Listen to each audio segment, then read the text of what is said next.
I made a video not too long ago when I cracked 2400 in blitz chess, and now I cracked 2400 in rapid chess as well. So I figured I should probably make another video. That might be fun.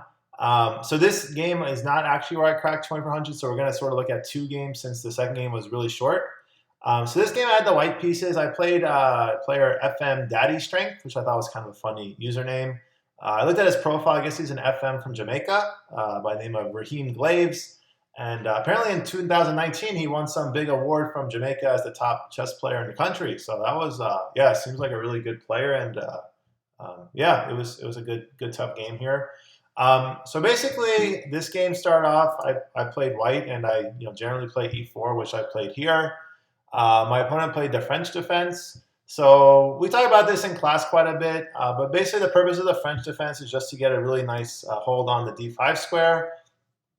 And also try to play this move c5 in one turn instead of two turns. So in the Caro-Kann, you normally play the pawn to c5 at some point, not always, but normally. And in the Caro-Kann, it takes two moves, because normally you play c6, and let's just give like one possible variation. I saw like Ben Feingold play c5 here. Notice you play c5 in two moves.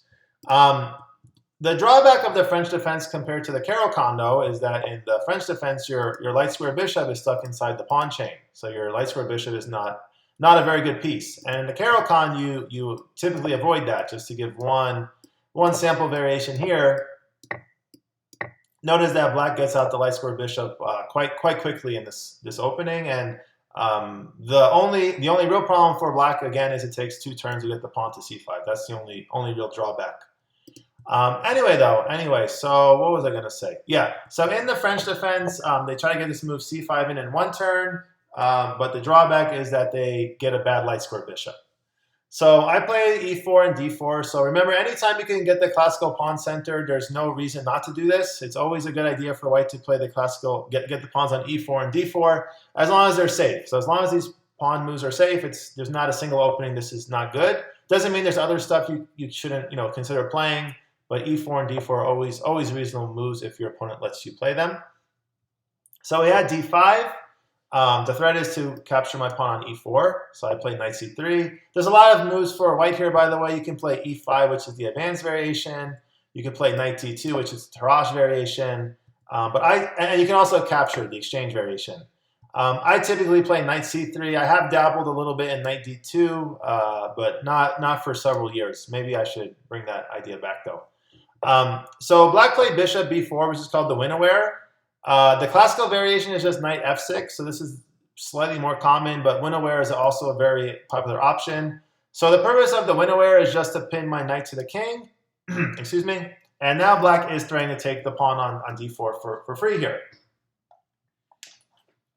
So the main move for white here is this move e5.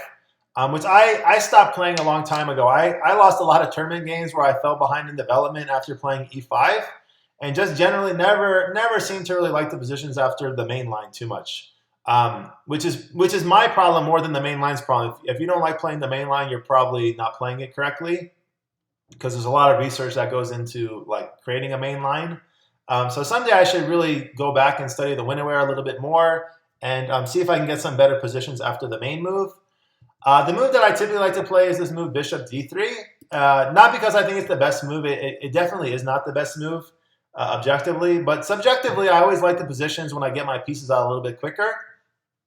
And I think it's a good opening for rapid and blitz, especially if your opponent's not prepared. I played this opening in the States Cup where I think my opponents were very well prepared. And I didn't particularly like the openings I got. But still, like if I'm playing someone I never played before, I assume they're not like studying my previous games, and yeah, I feel pretty comfortable in this variation. So here my opponent did not play a very good move. Yeah, knight f6. You see the two question marks. Knight f6 is a really bad move for black here. What you're supposed to do as black is just take and then bring the knight out to f6. There's other variations. I'm not going to go into like huge details on opening theory because I don't think that would make a very interesting video. But knight f6 is a big mistake because it allows me to play e5 and pick up this tempo. So basically I'm gaining space, I'm picking up a tempo on the knight. Here I think black would be well suited to play knight e4. in most French variations, this knight goes to d7. So if you're just kind of playing like sort of a little bit too robotically, I understand why the knight went back to d7, but that's really not the best move for black here. So already I played this move queen g4, and I'm drawing a blank who I played this against. I want to say it was maybe a game against Nathan a really long time ago, but I don't want to say if it was Nathan and it wasn't, so I don't really remember who. But someone in class played this against me. They castled. I played bishop h6. And I also had this game in a tournament against, there's two brothers from Oregon. I'm drawing a blank. Anyway, this is when the younger brother was like already over 2,000, but not nearly as good as he is today. And he played g6, and I just instinctively took the rook. And I did win this game, but it wasn't like a cleanest win. And then afterwards, I looked with the computer, and the computer actually likes h4. The computer actually likes h4 a lot more than taking the rook here, surprisingly. So basically, the idea is I'm going to play h5. I'm going to try to open up the king side. And if black decides to save the rook here, like I think after h5, it's almost impossible for black to defend their king already. I mean, I think they could play knight f8 and try to hold on for a bit, but yeah, this should not be very good. I don't know. I don't remember all the variations here. Maybe after knight f3, the bishop comes back to f8. So I might have misplayed this already, to be honest. But yeah, this position is supposed to be extremely good for white here. And maybe taking was not correct. I'm not sure. Am I supposed to bring the bishop back? Maybe bishop.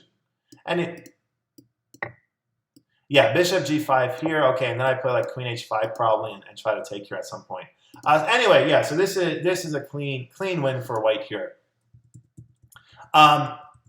So in this game, my opponent didn't castle after queen g4. They played this move g6. And here I played bishop g5, which the computer is saying is small in accuracy. I'm really surprised. I could have sworn I've seen this position before and always thought bishop g5 was best here. Apparently knight f3 is even a little bit more precise. But yeah, I don't think bishop g5 is too bad a mistake. They dropped the bishop back because otherwise, like if they play a move like f6, I can just take the pawn here. And yeah, I'm already in a really nice position. I think here I can even, I'm not sure. I want to say I can play knight takes here. No, I cannot because it's pinned. Okay, so what I want to say is a lie. But after take with the bishop, then I believe I can play here. Not 100% sure. And then take on c7 and win the rook. I probably wouldn't play knight takes d5. I probably would go for this first. And here probably just trade everything and then take on d5, and if they take on d4, then I win the pawn here and win the rook. And if they play the bishop back to d8, I'm just 2 pawns up, I believe, with really nice position.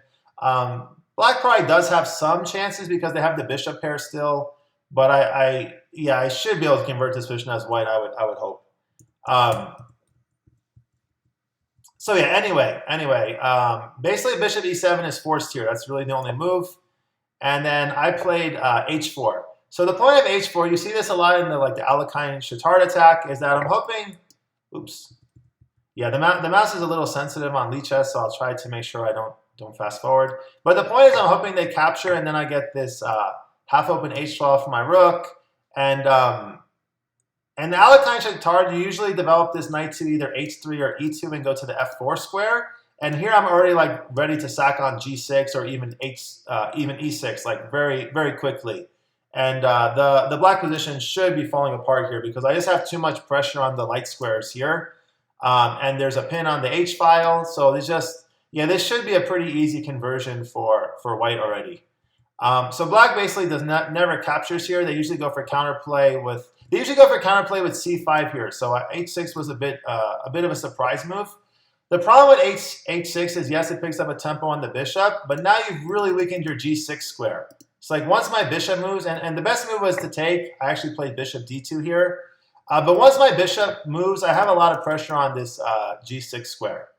And notice the computer is giving a question mark to my bishop d2, so I didn't find the best move here. I just thought bishop takes bishop just helps my opponent develop the queen. So I'm still, even though I looked at the game yesterday after I played with the computer, I didn't really spend enough time on this position perhaps. I'm really curious why why the computer likes training the dark square bishop so much. So that's, maybe I could just play knight here, here, and here, and maybe it's not easy for black to stop this idea. So maybe I should have played a little bit more aggressively here.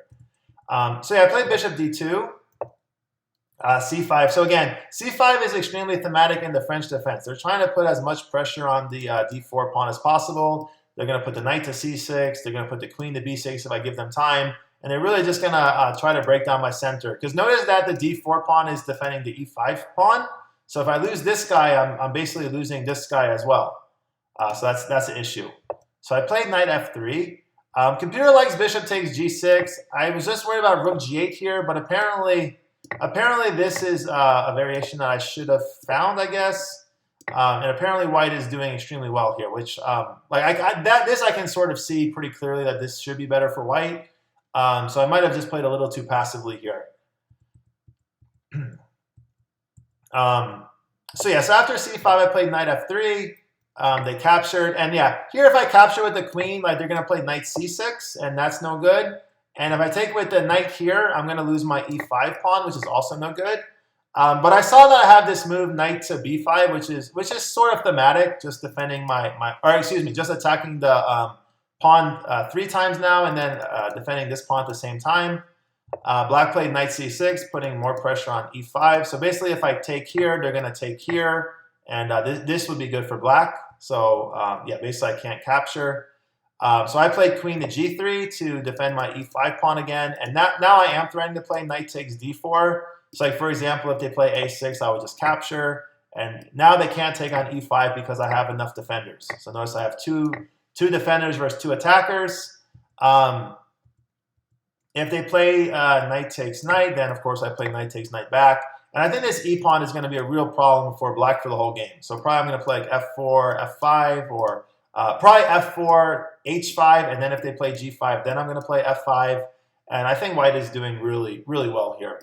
So my opponent didn't play a6. They played bishop c5.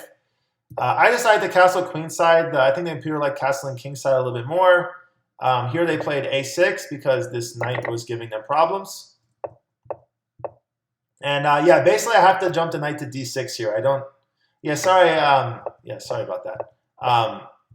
Basically I thought I had to jump the knight to d6 here. I don't see any other move. Like if I play knight a3, I think black is perfectly happy to ruin the pawn structure in front of my king, and this is bad news for me. So I saw knight d6 is forced here, and it's a rapid game, right? So it's hard to like really objectively analyze everything. But I just felt that I'm down a pawn here. Black does have a really nice center because they're threatening to play e5, which is a real problem for me potentially. But I thought I have like enough of a lead in development that I'm still much better here. I still thought my position was very good here.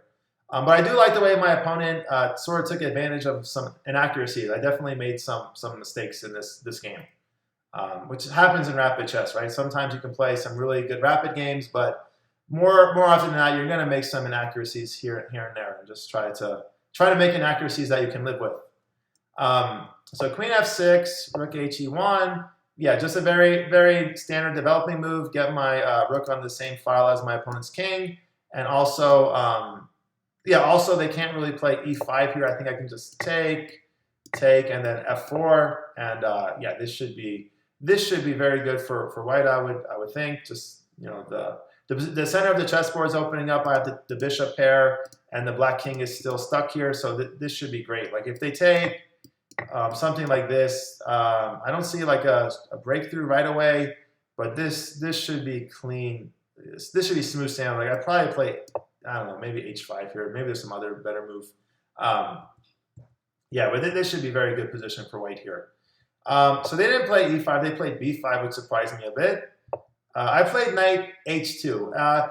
This is a hard move to explain. Like even when the point of knight h2, first of all, I should at least explain the idea, is to go to g4 and try to basically put some pressure on the h6 pawn. If they played h5, I was just going to go back to f3 with my knight and then play like bishop g5 at some point. But I realize that knight h2 is still a bizarre move, right? Like why am I moving my knight away from the center? I just really like this idea of moving the knight to g4. I thought this might be a potentially really strong idea for white. I probably overestimated knight h2. There's probably some better moves I could have played. And it's not really principled, right? Like if you think about the things that we're learning in chess class, we don't talk about moving the knight away from the center very often. But I just thought this knight g4 move was pretty annoying for my opponent. So that was the idea behind knight h2. And if you don't think it's a good move, you're probably right. It's probably not the best move in the position. So knight e5. So basically, notice that my opponent, as soon as I move my knight away from the center squares, notice my knight jumped into the central square. So that's very alert play from my opponent. Basically, they're figuring out like, well, what did I give away? Every move in chess, you give away squares. Even the best moves. There's no move you can make in chess where you move a piece and you don't lose control of some squares. It's just impossible. So when I moved the knight, I gave away some control of these squares, and my opponent decided to hop in with knight e5. I don't think this is actually that great for black though. So here I played bishop f4. Computer's saying f4, but I don't know like how to evaluate this position. I guess this is good for white still because white still does have a lead in development here. This pawn on d6. This pawn on d6 is either going to be a really big strength in this game or a really big weakness. It's hard. This is one of the things that both sides are fighting over, whether this move is a really good move or a really bad move. So yeah, I didn't want to go for this. So I decided to play bishop f4, and now I'm still winning. Now I'm still threatening to win a piece. Yeah, the scroll is like ridiculously sensitive on lichess, so I'll try not to touch my mouse. So after bishop f4, I do have 3 attackers on the knight here, right? The queen, the bishop, and the rook versus 2 defenders. And basically, the computer is just recommending that black just goes back with their knight here, which I would be fine with. So, because then I was going to play knight g4 next turn. So after bishop f4, they took, which I was really happy about, because now I get to bring my rook up the chessboard. So now my rook's attacking all the squares on the 3rd rank, and now I just have more attacking possibilities. Like this rook ended up going to f3, which I thought was very, very strong. So here they played bishop d7. Which, the computer really hated that move. I don't particularly care for it either. I played rook f3. The computer liked knight g4 better. I just thought rook f3, like now I'm threatening. The scroll is just so sensitive on lichess. It's not like this at all on chess.com. So still getting used to it, I guess. So after rook f3, I thought I was just threatening. I am threatening bishop e5 here to win the rook, because I have the discovered attack on the queen. But apparently after queen g7, or even queen d8, I guess the computer likes it even better. Apparently this move wasn't the most accurate. I guess I should have stuck with knight g4. I guess I was too focused on the change in the position. So after I captured the knight here, I noticed my rook, can move to the 3rd rank like we just talked about. And I sort of delayed my previous idea of knight g4. Maybe I maybe didn't time my ideas correctly here. So bishop d7, rook f3, queen g7. Okay, now I played knight g4. So basically I'm trying to go knight here. If you played f6, what was I going to play after f6? I don't remember what I was going to play here. I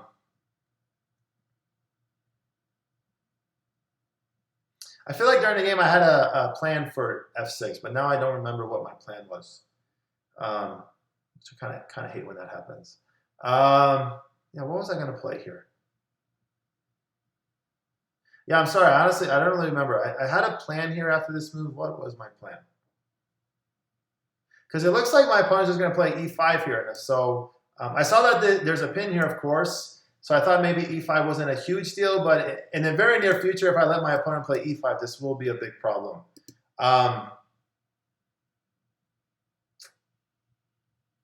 What was I planning to play after f6?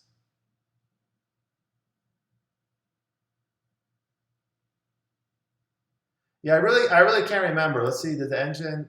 Did I?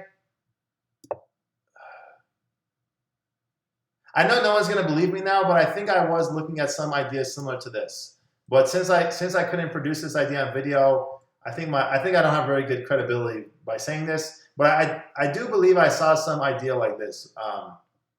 But since I can't remember it now, maybe I'm just trying to save face. But I thought I saw this knight takes somewhere, and then like bishop moves idea, but I don't know. Maybe not. Maybe I wouldn't have found it in the game. So yeah, glad my opponent didn't play f6 here because I might have missed their I might have not known what to do in that position.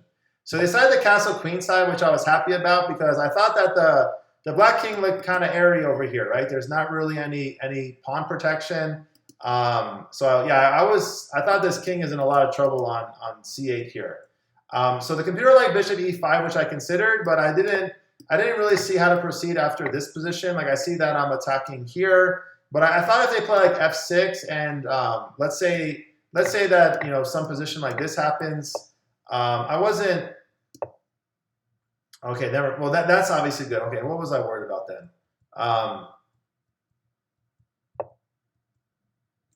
Yeah, I think I forgot that this knight just wasn't defending the e7 square. That must be what I missed here.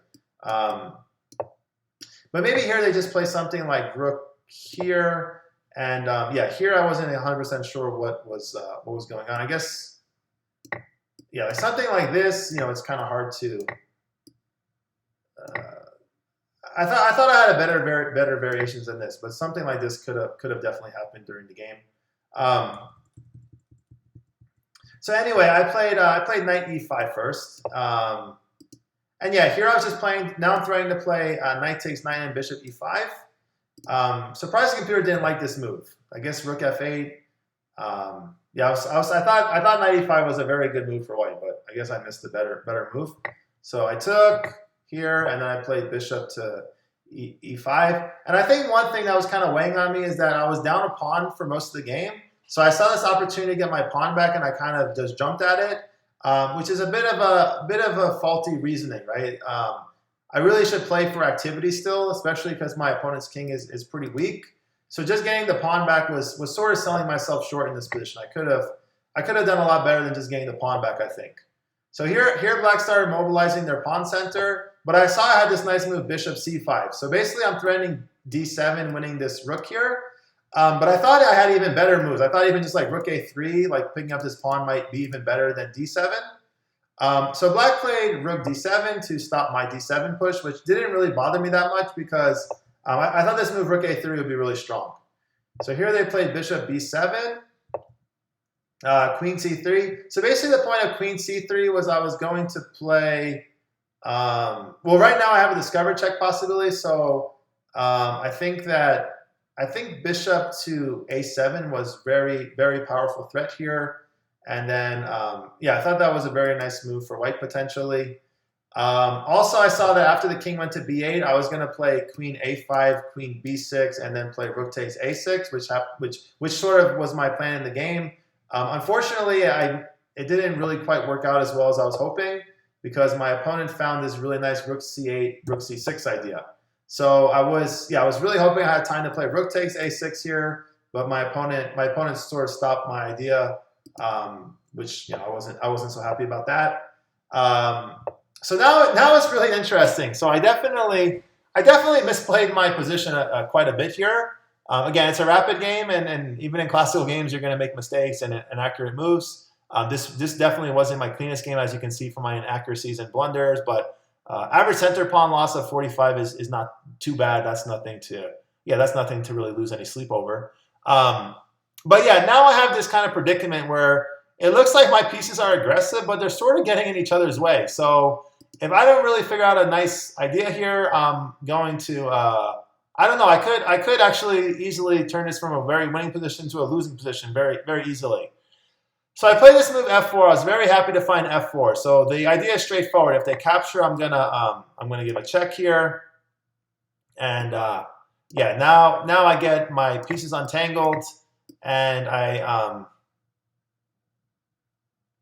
yeah, I think I'm doing well here. I don't know. I feel like maybe I missed an even better move or something, but this should be this should be very, very good for.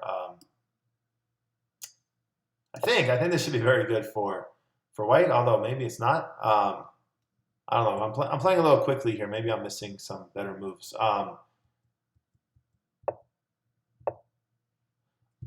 What's in this move? Maybe this is better. I'm not sure because I think this might just transpose, huh?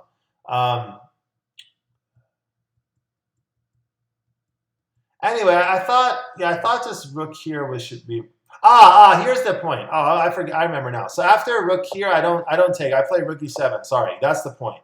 And after rook e7, black can just resign here because I'm threatening the queen, and I'm also threatening queen takes b7 with the checkmate. Okay, that was the idea. I did see this. I did see this during the game. So I wanted to play rook e8 and then rook to e7. Okay, that I remember now. So I was really happy with this f4 move. I thought that I thought I thought that I need to kind of break open the center a little bit to get my rooks more involved. And it felt to me like both sides, their pieces were pretty clumsy. Like none of the pieces in this position actually seem to be doing all that much. Like they're all just defending stuff. And even my queen, which looks really aggressive, it's really not doing anything too great here. So it's a really funny position to me because it's like a position where your pieces feel active, but it's really unclear what they're doing exactly. So here they played e4. I played king b1. So we're starting to get low on time here. So my opponent had a minute 20 left. I had a minute 53. So it's kind of getting to the point of the game where you got to sort of if you don't see like a clear winning move, you should sort of get your pieces out of danger. So I thought, why not get my king into a slightly safer square and sort of see what my opponent does here. Because I didn't see a great move for black in this position. If I saw like a dangerous move for black, I would have played more aggressively. But I really didn't know what my opponent would do. So they played queen f7, which I didn't really see the idea of that move that clearly. I decided to play rook to c3. And basically my idea is just to offer a trade of rooks, which in hindsight I don't think was such a great idea because I think I'm still the one that's sort of attacking here. My opponent's king is much weaker than my king still. So I shouldn't be really thinking about trading pieces. At the same time, though, I really wanted to untangle my pieces. So I was kind of stuck here between two different ideas, whether I should go after my opponent's king or if I should try to untangle my pieces. So I kind of went for the untangling my pieces approach, which you can see here, the computer didn't really like this plan very much. Yeah, so here they just think that rook takes rook was better. They took the pawn. I took here. They took back, and then I played bishop to c3. So basically my point is pretty clear. I'm going to play queen to d4, and yeah, I'm just going to centralize my pieces. So I'm basically in the position I was in the start of the game where I'm down a pawn, but I feel like I have more activity for the pawn than I need. And I didn't really see how the black center pawns were going to start advancing. So as long as I have these two dangerous center pawns under control, I think I'm doing fine. I was, thinking about rook takes c3 for black because it does ruin my pawn structure quite a bit. But I didn't really see anything that I should be too afraid of there. So yeah, so here I just went queen d4. They took, and then I took on d5. So taking on d5 is a very courageous move because I'm basically opening up some discovered attack against my queen.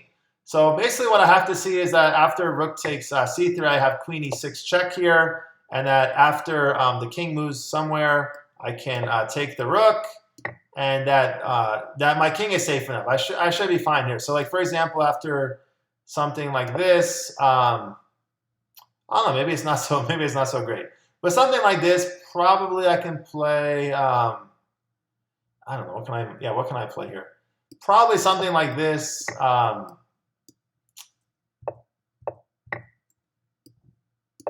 I don't think black would trade queens here, but something like this, I don't know. Maybe I can hold this, maybe I can't. Like these pawns, this e-pawn seems very dangerous. So yeah, so after take, so I was going to play queen e6. Maybe taking the rook right away is a mistake, but I can't really give a check because if I give a check, then the rook will block. So what am I missing? After this move, there should be a better move here, I would think. I don't know. Maybe my opponent should have just gone for this. Maybe I should play. Maybe I should play rook f1 instead of rook c1. And then also after rook c1, after take. No, I should play rook f1 here. Rook f1 take, and then I can take here. And yeah, this I think is still better for white. My king is pretty weak, but I don't think that my opponent will have time to really take advantage of it. And yeah, this position here, I'm pretty confident that white is just completely winning here. So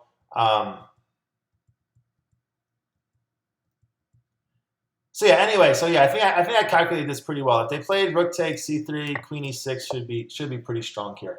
Um, okay, perfect. So yeah, I think we solved all the major problems for white here.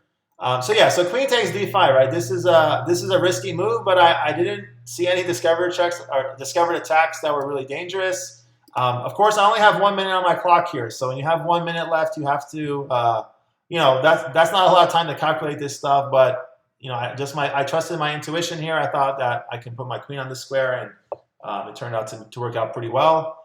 So here they played rook d6. I gave a check. And since I'm ahead on time a bit, I don't mind repeating the position a couple of times. When you're ahead of time, and also when you're the one that's kind of forcing the repetition, grandmasters typically recommend that you do the forcing moves a couple of times. There's a few reasons for that. One, it sort of lets your opponent know that you're the one that's dictating the game. So psychologically, it's supposed to be a positive. And secondly, like your opponent might, spend some time thinking about the repetition, potentially, and that also could be good for you. So I wouldn't have minded if we repeated the moves a few times here. But anyway, my opponent didn't allow that. They played here. I played bishop to b4 to attack the rook. I always have to be concerned about back rank checkmates, right? My king's on the last row and can't move forward, so that's something to keep in mind. But I felt like there was no back rank issues to speak of here. So they went here. I played queen to e7. And yeah, here I won the free pawn. And then, the e-pawn is a little dangerous, but I thought I have my bishop on b4 controlling the queening square. I think everything should work out for me here. I decided to create an escape square with b3. The reason I didn't create an escape square with a3 is because if the bishop goes to d5, I still have back rank issues. I don't think I'm going to get back rank checkmate here because the bishop's blocking the rook. But in a time scramble, like who knows? Maybe the bishop goes to c4. Maybe I mess something up, and maybe I get back rank checkmated anyway. So I played this move b3, which I was a little concerned that my c2 pawn was weak. But I thought I could always bring my queen back to c3 if I needed to. So anyway, so after b3, they took, and then I took the pawn. So how much time? I spent 9 seconds on this move. Yeah, I have to be careful that I'm not getting back rank checkmated, but I didn't see any checks. One thing I really liked about my position is I have my queen defending this whole diagonal here, so I wasn't particularly worried about any checks against my king here. So I think I calculated this pretty well. Also, I completely missed I could take the a6 pawn. There was a lot going on here. And I sort of just went into kind of flag my opponent mode because I know my opponent's just trying to flag me here as well. And it's not really like something to be so proud of that you're just trying to flag your opponent. But like in Rapid and Blitz, to be honest, like that's how the game happens sometimes. Sometimes it just kind of comes down if you have the lead in the clock, you sort of just try to play quickly and hope that your opponent sort of can't find the correct moves in time. So here I played queen c5 and yeah, I think this move was a bit of a passive decision. Basically, I just thought, well, I'm up on time here. The only way I'm going to lose is if I miss some fancy queen move for my opponent. So I thought, well, it doesn't really hurt to just trade the queens here. Even though objectively I know I'm not really better anymore. I feel like my opponent's probably gonna flag here. One of the cool things about lichess is my opponent theoretically could have played forever on this time. Like if you're really good with timing your moves, you don't lose any time on lichess. On chess.com, every time you make a move, you lose 1/10 of a second. But here, my opponent theoretically could have played forever. So I just figured I have to play some kind of sneaky moves here. And even though I'm telling you I'm playing for time and it's a very drawish opposite color bishop endgame, I'm still the only one that has a passed pawn here. So I do feel fine in like playing on this position because even though my opponent should never lose this, if let's say they had like a minute on the clock, with a second on the clock, it's they could blunder here, like they could make a mistake and that would give me a winning position. So I don't think it was like one of those like completely dead positions where I'm just trying to flag my opponent. I actually am trying to come up with a winning plan here still. I know if you look at this position, it's impossible. Like there's really no way I can come up with a winning position. But yeah, you're sort of also just playing on inertia at this point. The game is so close to the time running out. You don't really think about sending a draw for here. You sort of just play out the game. And yeah, my opponent didn't complain, so I don't think it was too big of a deal. So anyway, this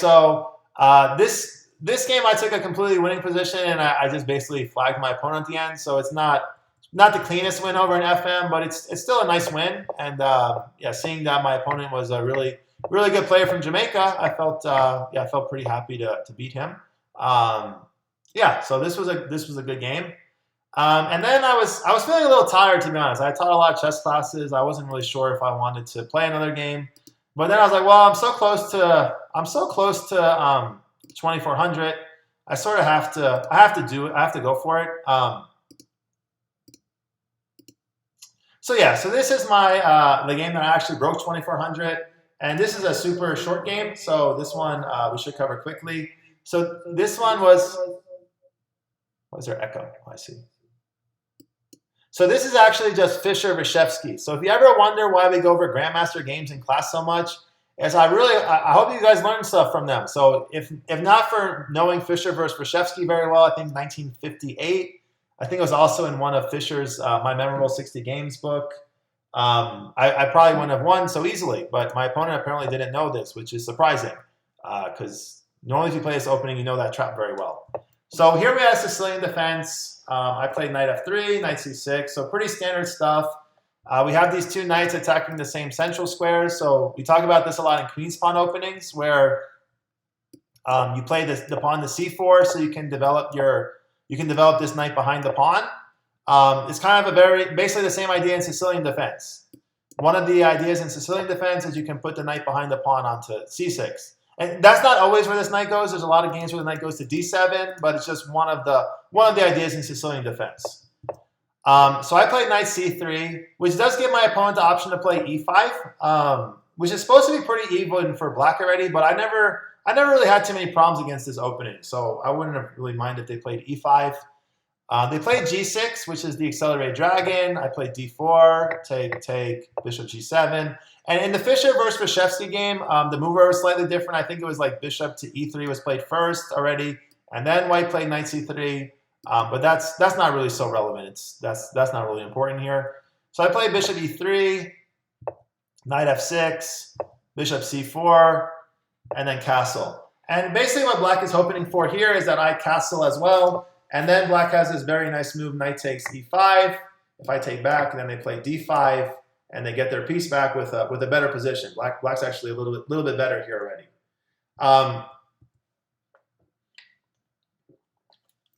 So what I play here is by far the most common move. I play this move bishop to b3.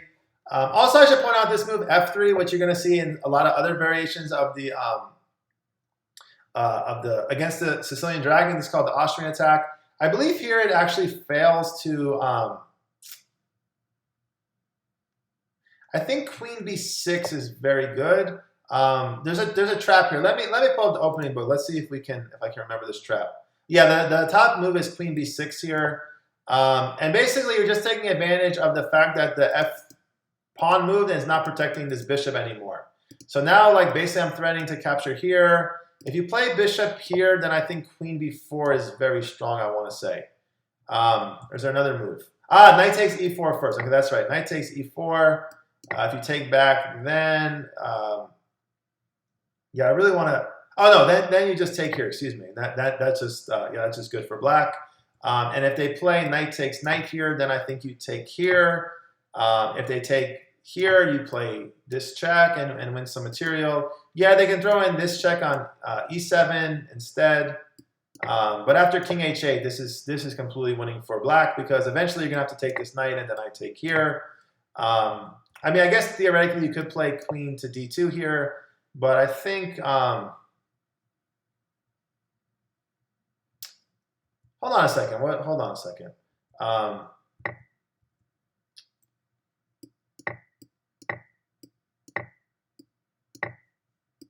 Yeah, I think if I remember, this is good for black, right?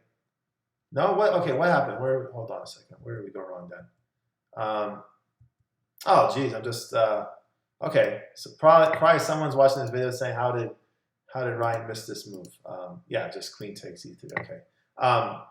It's hard to focus on the chessboard and make a video sometimes. That's my excuse at least. So